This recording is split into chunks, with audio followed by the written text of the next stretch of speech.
Indonesia selangkah lagi akan merealisasikan pembangunan pembangkit listrik tenaga nuklir PLTN.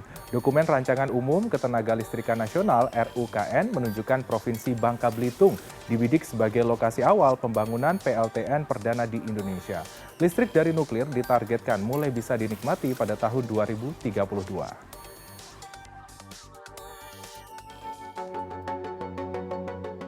Sebagai bagian dari transisi energi menuju net zero emission 2060, pemerintah memasukkan nuklir sebagai salah satu sumber energi.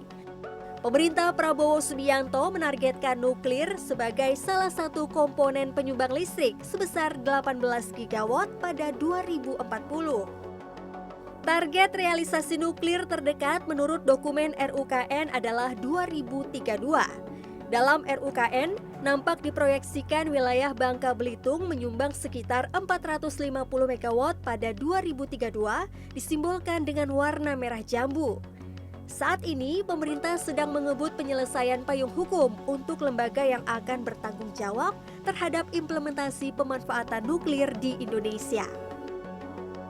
Di dalam RPPKN itu targetnya di tahun 2032.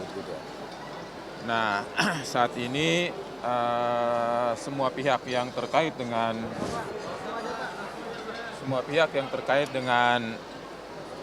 persiapan untuk pembangunan nuklir sedang bekerja, studi-studinya dan sebagainya. Targetnya adalah pada tahap awal itu 250 MW dan ini bisa dikali 2.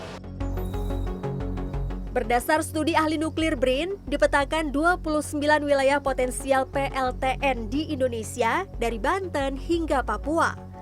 Lokasi PLTN dipilih dengan risiko gempa dan tsunami rendah dan jauh dari pemukiman penduduk. Menurut Dewan Energi Nasional, sejumlah perusahaan asal Rusia, Prancis, Korea, dan Amerika juga sudah menyatakan minat membangun PLTN. Pemerintah menargetkan PLTN dibangun dengan dana swasta tanpa melibatkan APBN. Salah satu peminat adalah Thorcon, perusahaan berbasis Singapura yang mengaku sudah menyiapkan studi selama 3 hingga 4 tahun terakhir untuk membangun PLTN pertama Indonesia. Chief Operating Officer Thorcon Indonesia Bob S. Effendi mengatakan pihaknya mengusulkan pembangunan reaktor modular kecil di Pulau Kelasa, Bangka Belitung. Biaya pembangunannya ditaksir mencapai 1,2 juta dolar Amerika.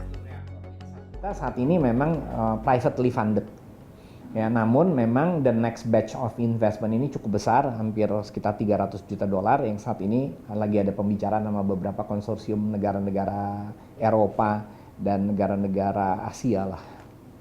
Nah, tapi memang unfortunately saat ini, which is ini menarik, belum ada perusahaan di Indonesia yang mungkin tertarik ya, walaupun sebenarnya peluangnya atau ininya cukup besar ya. Bayangkan IRR-nya ini bisa di atas 20% ya, which is sangat menarik. Nah, dan bayangkan ke depannya 20%, di atas 20% ya, di atas 20%. Jadi di mana bayangkan kalau berdasarkan CAN, kita bicara CAN, itu targetnya kan 54 gigawatt nuklir ya. So artinya kita bicara 100 sampai 150 PLTN ya. Cukup besar, suatu industri yang cukup besar PLTN ini ya. Ambisi Indonesia untuk membangun PLTN sudah muncul sejak tahun 1960-an pada era Presiden Soekarno. Presiden Soeharto dan Presiden Susilo Bambang Yudhoyono mencoba merealisasikan PLTN perdana Indonesia, namun gagal akibat tentangan publik. Kali ini, pemerintah meyakini publik sudah lebih siap menerima ide pembangunan PLTN karena harga energi yang semakin mahal. Tim Liputan CNN Indonesia.